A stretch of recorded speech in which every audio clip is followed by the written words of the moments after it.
Jusqu'à 3 heures après-midi. À quelle heure qu'on finit habituellement? 11h15? OK. Et mes amis.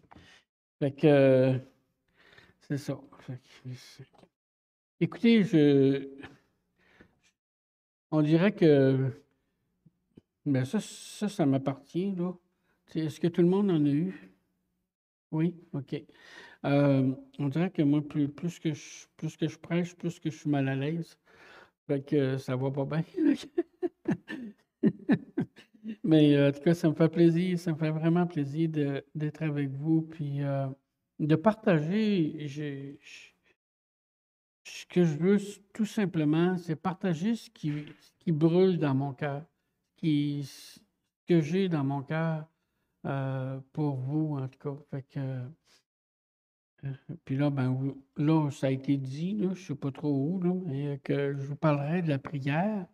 Et puis, vous avez vu le petit livre que je vous ai distribué, là, on va lire un passage, là, tout au moins ce matin. Et puis, c'est un frère dans le Seigneur qui, à un moment donné, m'a donné ce petit livre-là. Et puis, comme vous voyez, c'est Hommes et femmes de réveil à travers les siècles, un appel pour chaque croyant. Puis je pense que c'est tellement important qu'on comprenne ce que c'est la prière, que j'avais à cœur de vous partager ça. Moi, quand j'ai lu ça, ça m'a bouleversé. Et puis, fait que j'aimerais beaucoup ça aussi, que vous soyez bouleversés comme je l'ai été. Puis je vous garantis que si vous le prenez au sérieux dans tout votre cœur, là, euh, il va se passer des grandes choses. Des grandes choses. Le royaume de Dieu, ce qu'on veut, c'est quoi qui nous intéresse le plus là, dans la vie? Ben, en tout cas, je vais répondre. Là. C'est de voir les gens transformés, de voir les gens bénis, de voir le royaume de Dieu se répandre sur toute cette terre. Puis là, ben, vous le voyez bien comme moi, là, que c'est pas ça qui se passe pas en tout de ce temps-là. Là. Tu sais, je veux dire, c'est de ce temps-ci, puis depuis toujours. Mais ça va changer. Ça va changer. Croyez-moi que ça va changer. Tu sais. Fait qu'on on va dire, on va prier avant de commencer la prière. Oh Seigneur, je veux vraiment comme je l'ai fait tantôt aussi encore, de te remettre tout ce message entre tes bonnes mains d'amour, Seigneur, pour que tu puisses nous toucher, que tu puisses être là, Seigneur, et nous parler, Seigneur. Et puis ce monde, Seigneur, qui se meurt sans toi, Seigneur, bien, on veut te demander que tu apportes la vie, la vérité, ce chemin, Seigneur, que tu es. Oh, donne gloire à ton nom, Seigneur. Manifeste-toi, Seigneur, ce matin parmi nous. Remplis, Seigneur, tout l'espace qu'il y a dans notre cœur et dérange-nous, Seigneur. Merci, ô Dieu d'amour, parce que tu es là, parce que tu nous aimes, Seigneur. Béni soit ton nom, ô Dieu Tout-Puissant. Oh Seigneur, je te remets, Seigneur, moi aussi encore une fois, les enfants qui sont là, qui sont en bas, qui sont en haut parmi nous. Seigneur, touche les cœurs, Seigneur. Protège-les au nom de Jésus-Christ, Seigneur. Merci, Dieu Tout-Puissant. Amen. OK. Alors, j'ai voulu tout simplement, avant qu'on aille dans la lecture, juste réfléchir un peu pourquoi prier, quand prier, comment prier. Tu sais, un bon sermon, là. OK. Et puis, bon, on commence tout simplement pourquoi prier. Et puis, si vous voulez bien tourner dans vos Bibles, là, dans l'Apocalypse, puis dans l'Apocalypse, au chapitre 8, puis voilà. C'est quelque chose d'assez spécial parce que euh, on voit la présence, comment est-ce que la présence de la prière est centrale. OK? On dit pourquoi prier? Mais quand il ouvrit au début du chapitre 8 de l'Apocalypse, quand il ouvrit le 7e sceau, il y eut dans le ciel un silence d'environ une demi-heure. Hey, l'heure est grave. Une demi-heure, rien. Puis avant ça, il y avait eu tellement de choses là, qui s'étaient passées d'une révélation absolument grandiose. Là. Là, tout à coup, silence radio, une demi-heure. Et je vis les 7 anges qui se tiennent devant Dieu, et 7 trompettes leur furent données. Et un autre ange vint et se tint sur l'autel, ayant un encensoir d'or. On lui donna beaucoup de parfums afin qu'il les offrît. Regardez bien là. Ouvrez vos yeux là. Afin qu'il les offrît avec les prières de tous les saints. C'est que je suis sur l'autel d'or qui est devant le trône. La fumée des parfums monta avec les prières. Et puis là, on va s'amuser un peu. Avec les prières de Karl. As-tu dit Élisabeth tantôt? Hein? Non? Comment? Karine. Oh, Madame Micheline. Avec les prières de toi, puis de toi, de toi, de toi, de toi, avec les prières de Cossal, avec les prières de... Oh non, c'est juste le pasteur qui prie. Et avec les prières de tous les saints, avec toutes nos prières. Alors, pourquoi prier? Ben, je pense que vous avez votre réponse, là. Hein? Je pense qu'on a notre réponse ici, là. Il les offrit, la fumée des parfums monta avec les prières des saints de la main de l'ange devant Dieu. Alors, pourquoi qu'on prie? Mais parce qu'on fait partie. Puis ça me passionne, là. On fait partie de l'œuvre de Dieu. Dieu, il tient, il tient à nous autres, là. Puis il est là, puis il attend nos prières. Tu sais? Alors, en tout cas, je vous laisse réfléchir là-dessus. Tu sais? Moi, je n'ai pas du tout la prétention de tout connaître puis d'être capable de tout exposer, loin de ça. Tu sais? Mais c'est ça, pourquoi prier? Puis, prenez votre Bible, là, puis posez cette question-là à votre Bible. Pourquoi prier? Puis là, vous allez chercher des passages sur la prière partout, là. Tu sais, là. Puis là, vous allez trouver des réponses, vous allez trouver des choses extraordinaires. Tu sais. Fait que, prier, là, c'est pas juste arriver, là, puis déballer notre liste d'épicerie devant le Seigneur, là. Tu sais. C'est pas juste se remplir un devoir, tu sais. On est pieux, là. Je veux dire, on prie, puis tout. Mais non, la prière, c'est pas ça, pas en tout. La prière, c'est d'être en communion avec le Seigneur, d'être en partenariat avec le Seigneur, de participer avec lui, de combattre avec lui, de se réjouir avec lui, de pleurer avec lui. Mais ça, on est connecté avec le Seigneur. Puis le Seigneur, il aime ça. Il aime ça. Tu sais, je pensais à ça en m'en venant tantôt, là.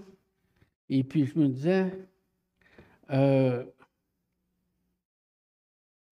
mais quel privilège, tu sais, quand Dieu nous a créés, quand Dieu a fait toute la création, puis qu'il nous a placés dans cette création-là, c'est,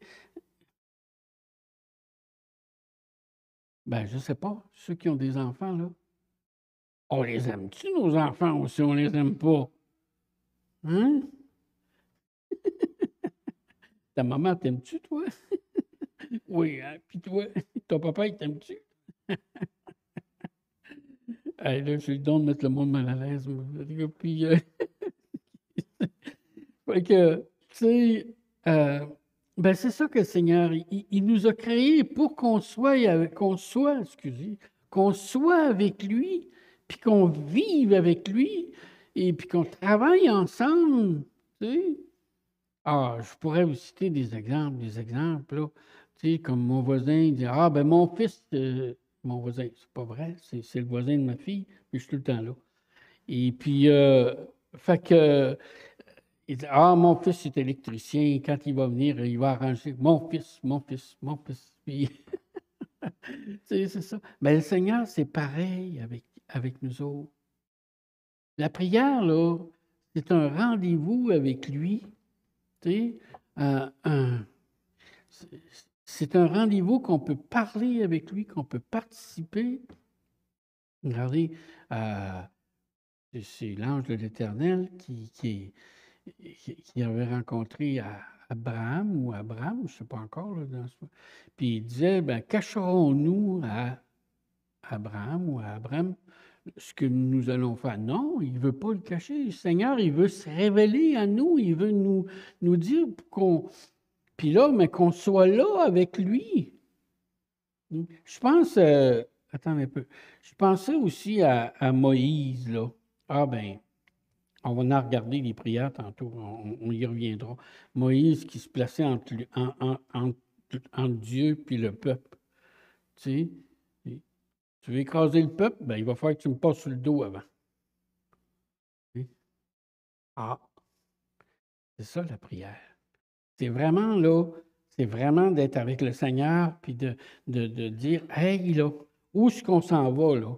Qu'est-ce que tu attends de moi pour aujourd'hui? Qu'est-ce que tu attends de moi pour cette semaine? Seigneur, j'ai à cœur là, de voir des changements. Je veux, pas parce qu'on veut l'extraordinaire puis qu'on veut quoi que ce soit, là, mais parce qu'on veut participer avec lui. C'est ça, prier. Quand prier, répondez-moi là. En 16. En 16. En 16. En 16. OK, attendez un peu. Où t'as pris ça, Liliane? Là? Elle n'a pas changé. Elle a bien réparti comme. Puis, pour ceux qui ne savent pas, Michel et Liliane, on est des amis de longue date. Je veux dire, fait que là, on était. Et puis, c'est ça. Ah, puis juste une petite parenthèse, Michel et Liliane, j'ai passé 3 jours avec Robert Paris cette semaine. Oui, un autre qui étudie avec nous autres ensemble, que je n'avais pas vu depuis 20 ans. Excusez, fermez la parenthèse. Bon, 1 Thessaloniciens 5, verset 17. Priez sans cesse, soyez toujours joyeux. Priez sans cesse. Rendez grâce en toutes choses, car c'est à votre égard la volonté de Dieu en Jésus-Christ. N'éteignez pas l'esprit. Je suis dans 1 Thessaloniciens 5. Je suis rendu au verset 19. Ne méprisez pas les prophéties, mais examinez toutes choses, retenez ce qui est bon, abstenez-vous de toute espèce de mal. Priez sans cesse. Prier sans cesse, ça ne veut pas dire, on ne va plus travailler, puis on vient ici, puis on prie toute la journée, là, puis tout ça, Non. On prie, on est toujours dans une attitude, On est tout le temps connecté. Tu sais? Moi, mon téléphone, d'un coup, j'entends ding, ding, ding, ding, ding, ding. Vous savez, hein, ce que c'est, ça? Tout le temps connecté. Connecté. Je ne suis pas tout le temps là-dessus, là. Tu sais? Mais avec Dieu, c'est pareil. Avec Dieu, c'est pareil, tu sais, d'être tout le temps là en train d'intercéder, de louer, de l'adorer, de prier avec lui, et puis de prier pour tous ceux qu'on voit qui sont autour de nous, prier sans cesse. Hein? Hein? Ben, comment prier?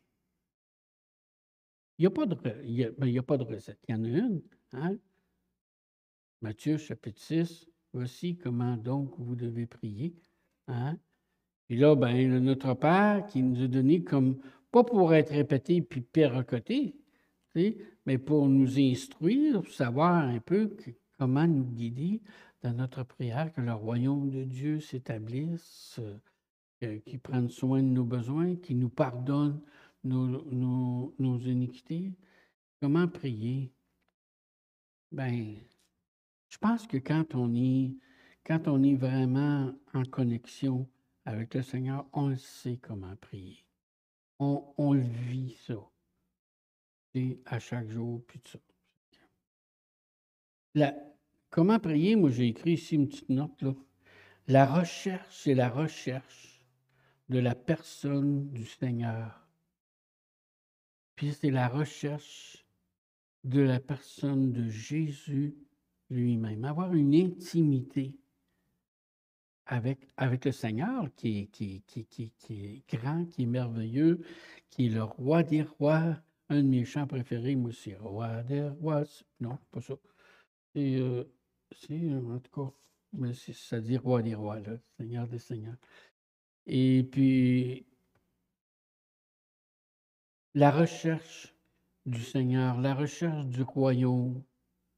Hein?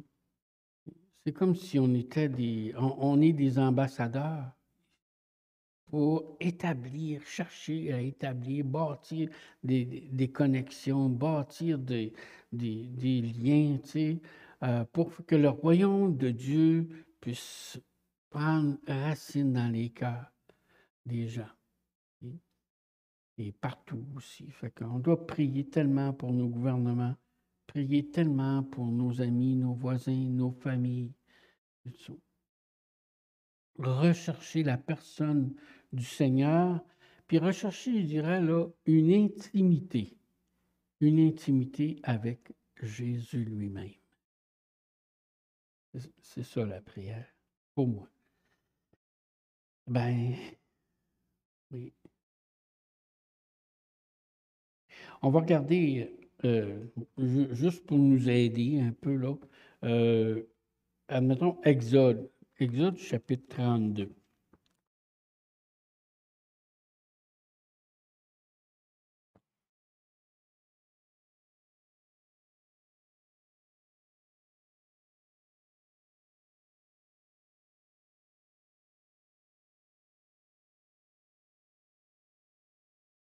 Et puis, les versets 11 et les versets suivants. Tu sais. Bon. Fait que, ben, regardez le contexte, là. Le contexte, c'est que Moïse avait été sur la montagne et puis il avait reçu la loi de Dieu, il avait reçu beaucoup de ces choses. Il y avait une révélation extraordinaire. Puis le peuple, lui, pendant ce temps-là, il trouvait que ça il prenait trop de temps. Il pensait qu'il ne reviendrait plus. Ça faisait, quoi, 40 jours qu'il était parti. Et puis, fait que là, ils ont fait un veau d'or. Tu sais.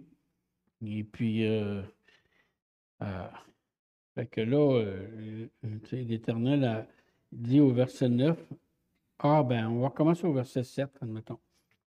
L'Éternel dit à Moïse, va, descendre, car ton peuple que tu as fait sortir du pays d'Égypte s'est corrompu. Ils se sont promptement écartés de la voie que je leur avais prescrite. Ils se sont fait un veau en fonte. ils se sont prosternés devant lui, ils lui ont offert des sacrifices et il dit à Israël, voici ton Dieu qui t'a fait sortir du pays d'Égypte. L'Éternel dit à Moïse, je vois que ce peuple est un peuple au cou raide. Maintenant, laisse-moi car ma colère va s'enflammer contre eux et je les consumerai. Mais je ferai de toi une grande nation. Hey. Moïse, il dit, hey, je suis sauvé. Yes! Le gars va faire de bois quelque chose. Pas du tout. Moïse implora l'Éternel et dit, pourquoi, ô Éternel, ta colère s'enflammerait-il contre ton peuple, contre ton peuple que tu as fait sortir du pays d'Égypte par une grande puissance et par une main forte? Pourquoi les Égyptiens diraient-ils, c'est pour leur malheur qu'il les a fait sortir, c'est pour les tuer dans les montagnes et pour les exterminer de dessus la terre. Reviens de l'ardeur de ta colère et repens-toi du mal que tu veux faire à ce peuple. Hey, Moïse, il parle à Dieu, hein? Mais voyez-vous, c'est un exemple de prière ici, là. C'est un peu aussi comme Daniel qui priait pour le peuple d'Israël qui avait péché, puis qui confessait les péchés du peuple d'Israël. Mais nous autres aussi, un exemple de prière, là, nous autres aussi, au lieu de brailler puis de chialer contre tout ce qui se passe autour de nous autres, qu'on se place là, puis que nous autres aussi, on intercède pour les gens autour de nous autres, pour ceux qui pêchent, pour les gouvernements, pour nos employeurs, pour nos familles, pour tout ce qui se passe, qu'au lieu de critiquer, ben oui, on dénonce le mal, ça, je suis bien d'accord, mais qu'on prie, qu'on se place entre, on sait, ouais, le jugement de Dieu va venir, bon, on sait qu'il s'en vient, là, le jugement de Dieu. Ben moi, c'est mon opinion, là. C'est rien qu'une opinion, là. Oui. Mais en tout cas, c'est mon opinion. Et puis, fait que là, qu'on soit là, nous autres aussi, là, à intercéder puis à prier. Comme Daniel l'a fait, comme tous les grands hommes, les grandes femmes de Dieu ont fait. Il m'est venu aussi l'idée de vous partager Habakkuk. Tu sais, fait que Habakkuk, oh, non, ça. Puis, OK, Habakkuk. Je ne sais pas, on est-tu capable de le mettre ou je ne vois pas là, parce que vous êtes dans la lumière. Dites-moi oui ou non, là, en tout cas. OK, c'est bon. Bon, Habakkuk, tournez dans vos Bibles, Habakkuk. Fait que là, Habakkuk, là, c'est après Michée, Osée, tu sais, les petits prophètes, Daniel, Ézéchiel, Daniel, après ça, Osée, Amos, Joël, Amos, Michée, Habakkuk, Nahum, après ça, Habakkuk. Okay. Et puis, mais là, Habakkuk, là, imaginez-vous, là, je ne me rappelle pas trop à quelle époque il a vécu, là, est-ce qu'il était prophète en Israël ou, en tout cas, il était prophète en Israël, mais dans le nord ou dans le sud, je ne me rappelle pas. Et puis, il y avait beaucoup de tensions. Le peuple, il s'éloignait de Dieu, puis tout ça. Et puis, oh là.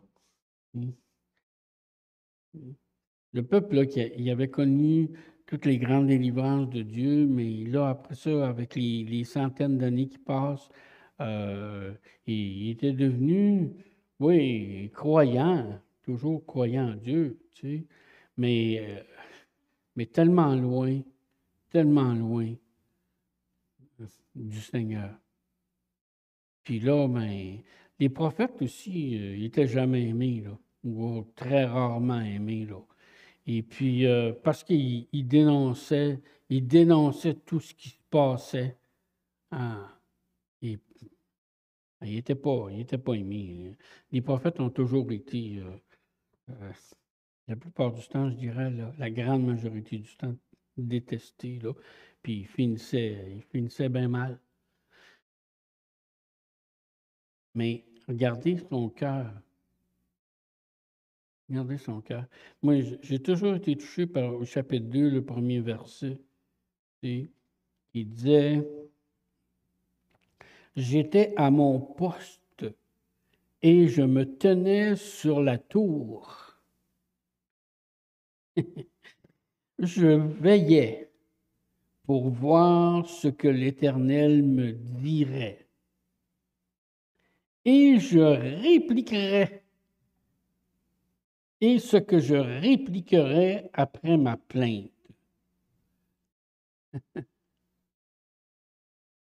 Hey, ça vous parle-tu, ça? Moi, ça me parle, hein, s'il vous plaît, là. Et il dit, j'étais à mon poste. Il était là, puis il l'attendait, là. Qu'est-ce qu'il va me dire, le Seigneur? Puis qu'est-ce que je dois y répondre? Voyez-vous ce que c'est la prière? C'est un partenariat avec le Seigneur. On est ensemble, là, tu sais. C'est comme si on était en train de bâtir quelque chose, là, tu sais. Puis là, ben, le Seigneur dit, ouais, passe-moi le marteau, là. Tu sais, puis passe-moi des clous, puis passe-moi des... donne-moi les l'équerre, là. Puis tout ça, tu sais. Ben, on est ensemble avec le Seigneur, puis on bâtit un château. OK.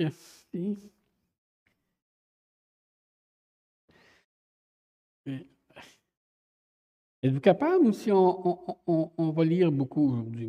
Moi, j'aime beaucoup juste mettre la Bible devant les gens. Tu sais? Fait qu'on on va lire Habakkuk ensemble. Hey, tu y penses pas, 3 chapitres. Ça se fait pas, ça, là. Ouais, on va le faire un matin. OK. Oracle révélé à Habakkuk le prophète. Jusqu'à quand, ô Éternel? Voyez-vous la place qu'Habakkuk prend, là? Jusqu'à quand, Seigneur? Ça a assez duré, tous ces jugements-là. Seigneur, c'est assez. Jusqu'à quand, ô Éternel, j'ai crié et tu ne m'écoutes pas. J'ai crié vers toi à la violence et tu ne me secours pas. Pourquoi me fais-tu voir l'iniquité et contemples-tu l'injustice?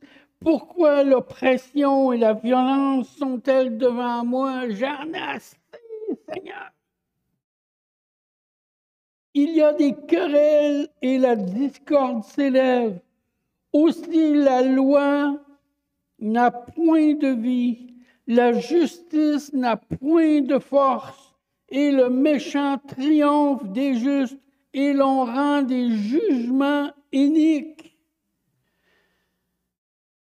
Hey, ça fait quoi, là? Peut-être 3000 ans, ça, que ça a été écrit? Pas grand-chose qui a changé, hein? Mais ce que j'aime, là, c'est de voir le cœur d'Habakkuk. De voir comment est-ce qu'il était là, puis qu'il voyait tout ce qui se passait, toutes les injustices, toute la cochonnerie qui se passait autour de lui. Puis, ça l'affectait, puis il présentait, il se battait. Il se battait. Hey, vous allez dire, t'es pas mal hot, toi, le matin, là. Mais ben, c'est ça. C'est ça la prière.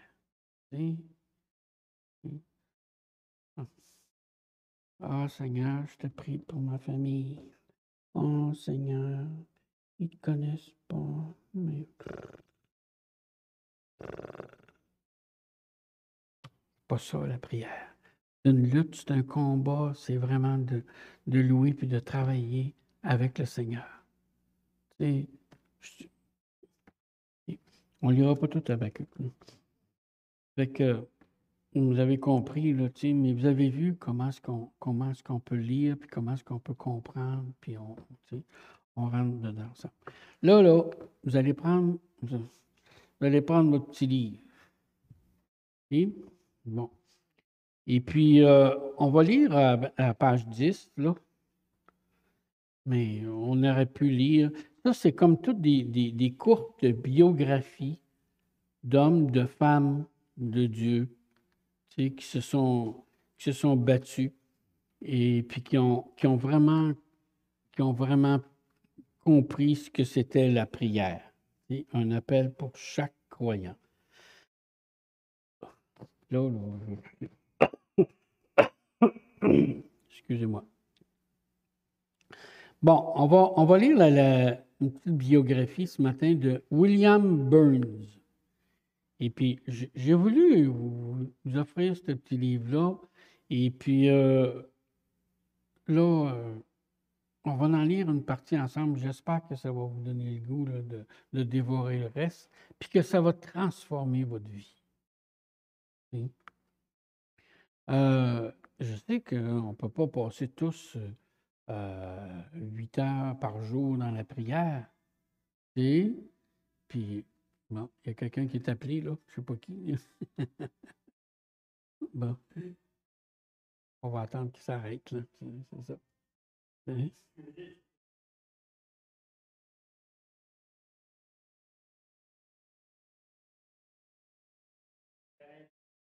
Ah, OK.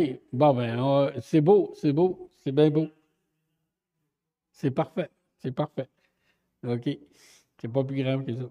Bon, OK.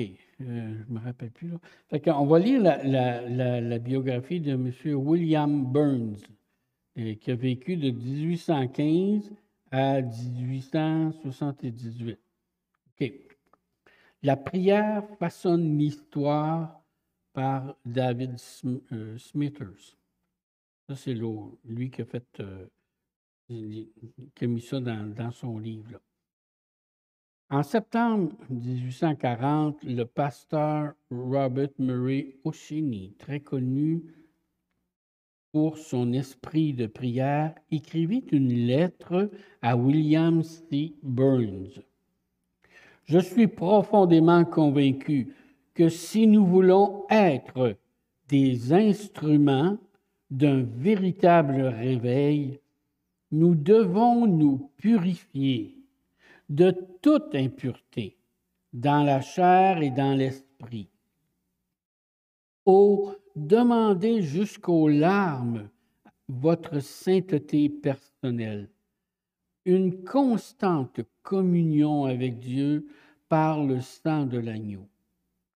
Dorez-vous sous ses rayons, retournez dans ses bras d'amour, soyez remplis de l'esprit, ou alors vous ne connaîtrez aucun succès dans le ministère, si ce n'est votre confusion éternelle. C'était le pasteur O'Sheany qui écrivait une lettre à William Burns. William Burns, tout comme McSheany, excusez mes erreurs de prononciation, là, n'était pas seulement un homme rempli de bonnes théories et de vains discours. À travers ses prières et ses prédications, des milliers touchèrent la gloire tangible de Dieu. Très tôt dans sa vie, William C. Burns était brisé face à un monde perdu et mourant. On raconte qu'à l'âge de 16 ans, il fut conduit par sa mère dans la tranquille ville de Kilsyth, de la ville, sa ville natale, dans la bruyante ville de Glasgow. La mère perdit le fils alors qu'elle faisait ses courses. Et rebroussant chemin, elle le trouva dans une ruelle. Il y avait 16 ans, là.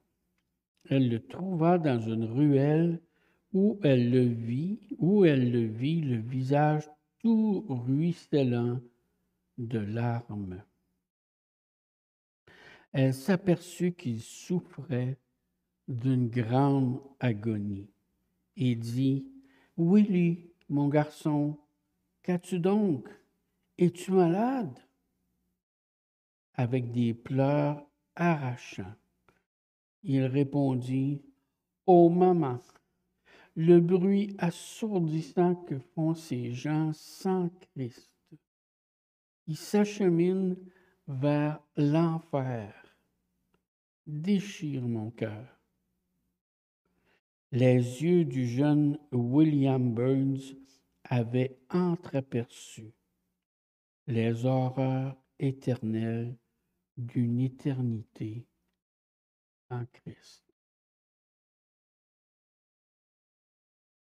Cette vision, sans aucun doute, contribua à façonner ce jeune homme qui allait devenir plus tard l'un des instruments clés du grand réveil de 1839 à Kilsyth. Il se retrouvait souvent conduit à se mettre à genoux dans une intercession presque permanente. Il pleurait pendant des heures dans une grande agonie de l'âme en faveur d'une Église rétrograde et des âmes perdues allant en enfer. Son ministère était constamment marqué par un sentiment d'urgence et d'intensité divine. Le résultat direct était que sa prédication produisit des résultats extraordinaires. William Burns se rappelle la fois où, pendant le réveil de Kilsyth, des hommes forts tombèrent sous la puissance du marteau de l'Évangile. Pendant tout le temps où je parlais, les gens écoutaient avec l'attention la plus solennelle. En définitive, leurs sentiments devenaient si forts qu'ils éclatèrent en pleurs, en lamentations, en larmes et en gémissements, le tout mélangé avec des cris de gloire et de louange venant d'un certain nombre parmi le peuple de Dieu. L'aspect qu'avait un grand nombre de personnes me donna une image vigoureuse de l'état des impénitents au jour du Christ venant pour le jugement. Certains hurlaient d'agonie. Des hommes forts tombaient au sol comme morts. Ainsi fut la commotion générale, même après des invitations urgentes et libres répétées à plusieurs reprises de la part du Seigneur à l'attention des pécheurs. C'est la prédication. La prédication de l'Évangile qui était tellement puissante que les gens ne pouvaient pas résister. Plus tard, William C. Burns apprit que la nuit précédant cette puissante réunion, un groupe, regardez bien ça, c'est intéressant là, un groupe de croyants s'était réuni pour enfanter dans la prière en faveur des perdus et des pécheurs. Pendant ces merveilleux jours remplis de la gloire du réveil, ce n'était pas chose rare de voir M. Burns et beaucoup d'autres prier et se jeter dans l'enfantement pendant des nuits entières. Ceci eut pour résultat logique de faire descendre la gloire de Dieu jour après jour. William Burns nous décrit une fois de plus l'effet merveilleux de l'esprit du réveil dans les termes suivants. Après une forte injonction adressée à des âmes anxieuses, la puissance de Dieu sembla descendre soudainement et tous baignèrent dans les larmes. Ce fut comme si une inondation qu'on avait voulu contenir faisait éclater les obstacles. Des larmes coulèrent sur les visages d'un grand nombre de personnes et certains tombèrent à terre en implorant miséricorde. Toute la ville fut remuée. Les impies étaient furieux, mais la parole de Dieu croissait puissamment et était victorieuse. Et on ne cherche pas à faire des réunions là, où le monde va tomber à terre, puis des choses comme ça, là, comme on entend des fois. C'est pas ça. C'est pas ça du tout. Là. Tu sais? Mais quand l'Évangile est là, puis que les gens, quand le Seigneur a libre cours, là, bien, il se passe des choses extraordinaires. Bien qu'il fût utilisé par le Seigneur pour retourner sans dessus, sans dessous l'Écosse, la passion qu'avait William C. Burns pour les âmes ne pouvait pas être satisfaite. Il dut ainsi partir pour la Chine pour prêcher l'Évangile à ceux qui n'avaient jamais entendu parler du précieux nom de Jésus. Il était reconnu comme le premier revivaliste de son temps et pourtant il s'abandonna avec joie à une vie d'obscurité et d'épreuve sur les terres de mission sinidigées de Chine. Autre épisode de l'incroyable vie de Burns ne révèle mieux la grandeur de son caractère que cette décision de partir pour la Chine. Par cette décision, il laissait derrière lui toute popularité et tout prestige, la santé et des bien-aimés. Quand on lui demanda quand il serait prêt à partir pour la Chine, sa réponse fut « maintenant ». Il déclara courageusement « Je suis prêt à brûler pour Dieu. Je suis prêt à endurer n'importe quelle épreuve. Et par un moyen ou un autre, je réussis, si par un moyen ou un autre, je réussis à en sauver quelques-uns. L'aspiration de mon cœur est de faire connaître mon glorieux Rédempteur à ceux qui n'ont jamais entendu parler de lui. En d'autres occasions, on rapporta que Burns avait dit « L'aspiration de mon cœur serait de faire une fois le tour du monde. » Alors, aujourd'hui, faire le tour du monde, c'est une chose. Là. Mais en 1839, là, c'était un autre paire de manches. Là.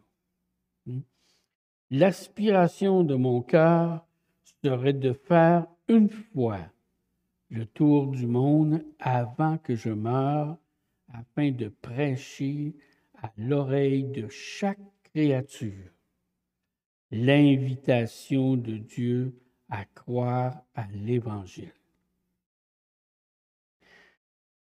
En 1885, William C. Burns rencontra par hasard un jeune missionnaire en Chine du nom de James Hudson Taylor. Ça a été un très, très grand missionnaire en Chine. Cette rencontre apparemment due au hasard apporta une grande bénédiction aux deux hommes. William Burns trouva en Hudson Taylor un homme selon son cœur. Et pendant 7 mois, ils marchèrent ensemble comme des frères de sang et des compagnons d'œuvre. On pensait à Paul et Silas, hein? Paul et Barnabas. William Burns reconnut aussi l'accueil chaleureux que Hudson Taylor avait reçu de la part des Chinois à cause de sa façon de s'habiller comme les indigènes. Burns manifesta un vif désir d'apprendre de son nouvel ami et adopta vite son usage vestimentaire. L'impact qu'eut William Burns, écossais expérimenté, sur le jeune Hudson Taylor est clairement visible dans ses journaux et dans ses lettres. Jamais je n'ai eu un père spirituel tel que M. Burns, écrivit Hudson Taylor. L'ouvrage autobiographique de Hudson Taylor, une rétrospective, donne un compte-rendu plus complet de la profonde impression que Burns fut sur lui. Il écrivait « Ces mois pleins de bonheur ont été pour moi une joie indicible et un privilège. Son amour pour la parole était magnifique et sa vie sainte, pleine de révérence et ses constantes communions avec Dieu ont fait que ma relation fraternelle avec lui a satisfait au désir ardent de mon cœur. Ces récits de réveil et de persécution vécus au Canada, Dublin et au sud de la Chine ont été aussi édifiants qu'intéressants, car avec une véritable intelligence spirituelle. Voyez-vous ce que c'est d'être en communion avec Dieu? On sait ce que le Seigneur veut, on sait où est-ce qu'il s'en va, puis on est capable de l'aider. Il n'y a pas besoin d'attendre qu'il donne-moi le marteau. Là. On le sait qu'il va en avoir besoin du marteau parce qu'il est en train de clouer une planche. C'est ça, être en communion avec le Seigneur. C'est de savoir où est-ce qu'il s'en va, puis d'être là avec lui, d'être partenaire avec lui. Une véritable intelligence spirituelle. Il mettait souvent en évidence les desseins de Dieu d'une telle manière que toute la vie prenait un nouvel aspect et une nouvelle saveur.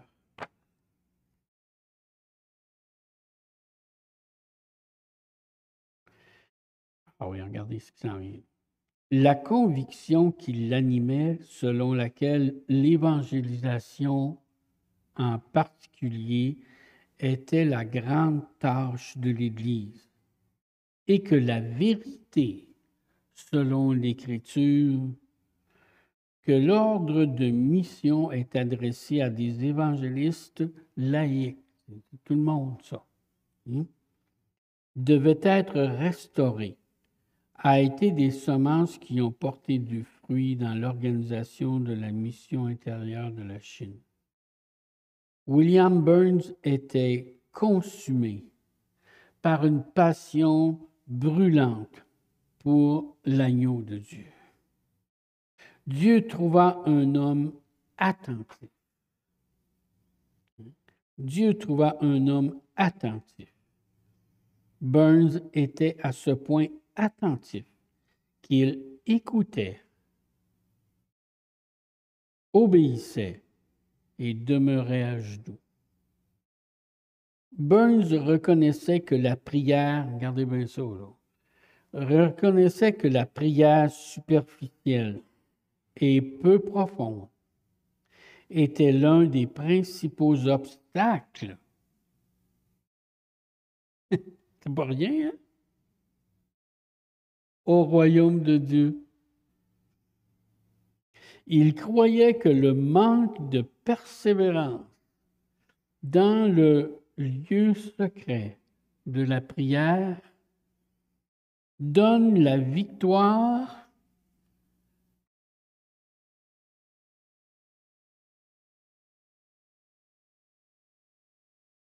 Il croyait que le manque de persévérance dans le lieu secret de la prière donne la victoire à Satan.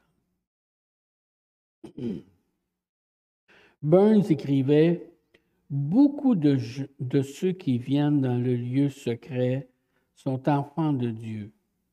Ils rentrent et le quittent comme ils sont entrés, sans jamais même prendre conscience de la présence de Dieu. »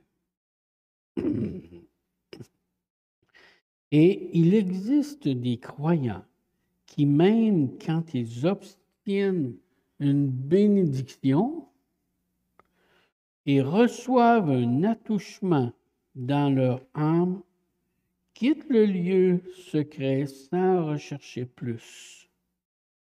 Ils vont dans leur chambre et là se rendent dans le lieu secret et aussitôt qui se sont approchés de Dieu, ils pensent avoir été admirablement bénis et quittent ainsi la chambre pour retourner dans le monde. Et comment se fait-il que le peuple de Dieu ait si peu de persévérance? Vous souvenez-vous du film War Room? Hein? C'était une madame là, qui s'en allait, qui avait un genre de walk-in. Là. Elle rentrait dans son walk-in, là, puis elle passait des heures là, à prier. Elle écrivait sur le papier toutes les requêtes sur le mur, puis tout ça. Les gens qui avaient acheté la maison après, ils sentaient que dans cette pièce-là, il y avait une... Puis elle avait vu des victoires extraordinaires. C'était le War Room, la chambre de guerre. Oui? Ben, ça me fait penser à ça, là. Tu sais? Oh, comment se fait-il que le peuple de Dieu ait si peu de persévérance? Comment se fait-il, quand ils se rendent dans leur lieu secret de la prière solitaire, ils ont si vite fait de persuader qu'ils y retournent vides?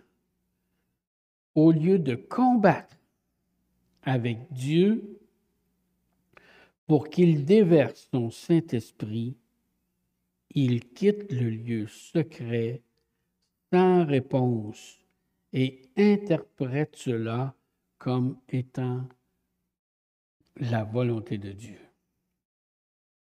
Regardez bien là, ce qui s'en vient.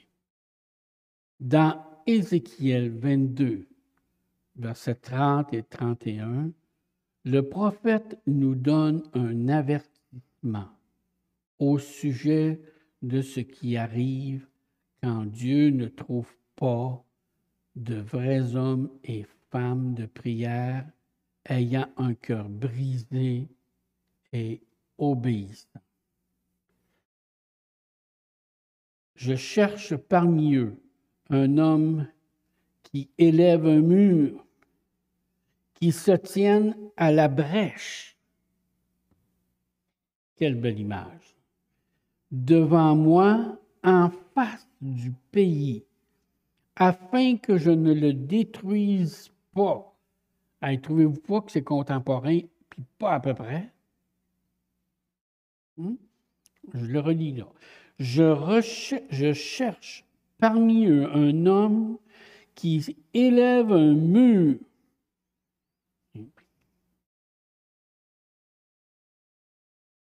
Quand on dit un homme, c'est un homme mâle ou femelle, là. Oui. Un homme qui se tienne à la brèche devant moi en faveur du pays, afin que je ne le détruise pas. Mais je n'en trouve point.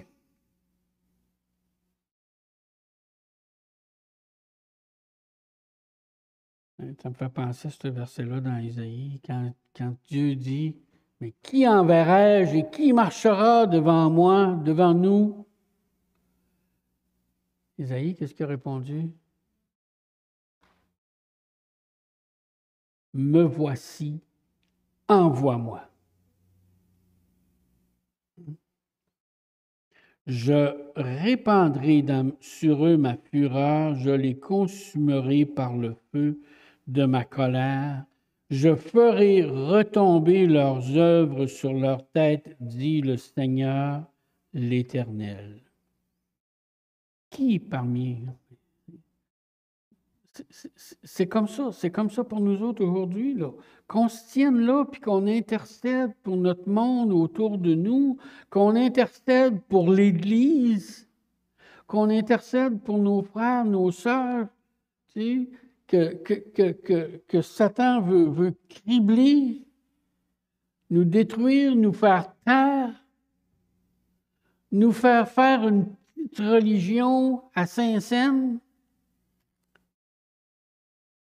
Mais non, le Seigneur cherche des hommes, des femmes qui se tiennent à la brèche, puis qui prient, puis qui intercèdent, puis qui combattent. Oui, parmi nous se tiendra sur la brèche qui? Ouais. Qui parmi nous se tiendra sur la brèche pour prier et encore prier jusqu'à ce que le ciel vienne sur la terre. On va arrêter là. Tu sais, je vous dis, c'est absolument extraordinaire. C'est des témoignages, c'est des témoignages comme ça que vous avez dans ce petit livre-là. Et puis, je vous encourage vraiment à prendre la chose au sérieux, puis que le Seigneur va nous bénir d'une façon extraordinaire, que le royaume de Dieu va toucher les gens. Tu sais. Fait que c'est le temps ou jamais. Fait que on va prier, si vous voulez bien. Seigneur, je te remets tout ce peuple ici, Seigneur, devant toi, moi-même aussi, puis mon Église aussi. Je te prie vraiment, Seigneur, pour que tu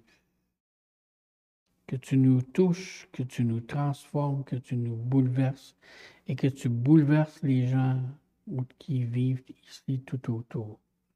Que ton beau nom soit loué éternel. Amen.